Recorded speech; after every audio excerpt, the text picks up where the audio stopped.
Dear friends, thank you very much for invitation. I'm really happy to be here today. I represent the biggest political party of Republic of Moldova and the largest parliamentary fraction in our parliament. And let me express my opinion on behalf of thousands of Moldovan citizens. The Christians around the world face the globalist strategy aimed at destruction of the traditional Christian family and family values.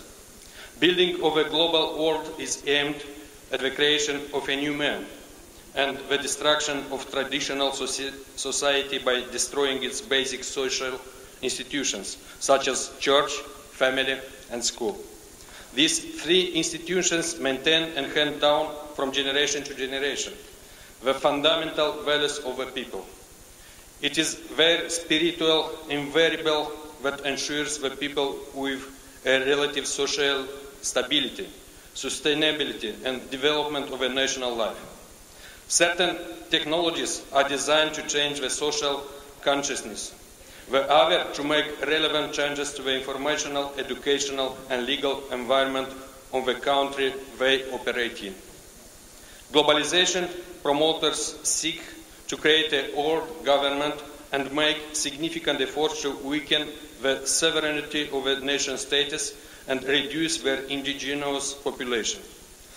The so-called family planning, juvenile justice, sexual education practices are implemented at schools. The tolerance towards homosexual and other sexual perversions is implanted. The traditional family is under the most massive attack. Its primary objective is to distort and eliminate the traditional understanding of family as of a union of a man and a woman in purpose of a joint household and upbringing of children. Particular technologies such as feminism, gender rights, protection of sexual minorities, and juvenile justice are targeted to destroy the family values. The objective of the globalists is to force out the traditional concept of marriage and family from the national legislation. The ultimate goal is to create a new man, a cosmopolitan and consumer. A special concern raises the juvenile justice. This system, developed in Europe on the basis of a philosophy of humanism, directly leads to the destruction of a family. Juvenile ideologists believe that a child commits an offense being pushed by his living conditions, which, if changed, the crime becomes less probable. The juvenile approach to the protection of children is based on the presumption of guilt of the parents.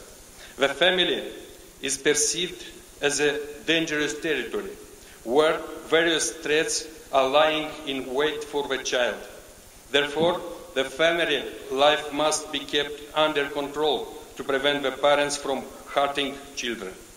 Thus, from the standpoint of the juvenile justice, the biological family is of no value. The family is a simple environment where the child's life goes on. From no one, an external observer authorized by the government can determine that the child's presence in a particular family is helpless and take the child away from his family to deliver him to other adults who will take better account of his interests.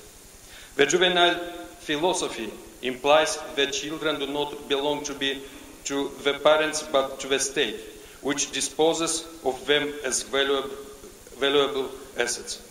Parents can only interfere trying to claim their rights for the child. Therefore, children are taught to fight for their rights against parents and teachers and involve the state and child protection organizations as arbitrators. As a result, the mutual trust of children and adults is lost. Love is replaced by rights, and the family stops to be a private area, turning into an active area of social action. Various reasons can cause the child to be taken away from the family. Particularly, it's due to the presence of pets in the apartment, or because the child carries out house cleaning activities. Only in France, about 2 million children have been taken away from perfectly normal parents since 1957 for the above-mentioned reasons. In Norway, the guardianship withdrew from which secured families from then 12,000 children in 2011. The law of protection of children adopted in Finland empowers the social worker to take away children from families without trial investigations, only on the basis of a social worker's purely subjective action feeling. The juvenile justice of Western Finnish model was introduced in Ukraine. This should have never been allowed in a country where most of people live below the poverty line.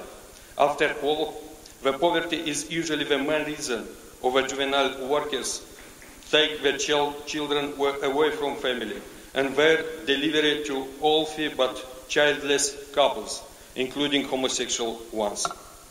Particular cynicism of this approach is that the state prefers to break people's living rather than to create normal living conditions for its citizens. Nobody thinks that placing a child in a gilded cage instead of his native cozy nest means making the saved child unhappy. The juvenile justice should be considered in conjunction with other totalitarian technologies of global citizens. The global citizens are not interested in anything by themselves and their own selfish instincts. Essentially, the juvenile justice is a child trafficking system. This is a frank anti-Christian project seeking to break families and moral social bases. The Christian churches opposes such a strategy. In many Orthodox countries, this problem is solved at the legislation level. In Moldova, in my country, the forces advocating family values stand for the abolition of the law on ensuring equality and the official prohibition of homosexual propaganda. These initiatives meet the support of most citizens in these countries. Thus, the protection of family values is a common cause of all Christians. With regards to cooperation of all Christian denominations, at the same time, the state must also take measures to protect the family and its values. It is necessary to support a large family by means of special allowances. We need government programs for infertility treatment and prevention of abortion. We need to increase the child care allowance. We need to enlarge kindergartens. We need programs to ensure young families with affordable housing. All this requires significant budgetary allocation, but we cannot make saving of the future of Christendom, the future of all mankind. Dear friends, this is the message I have had to say. I will be glad to continue the discussion of the sideline of our forum. Thank you very much for your attention.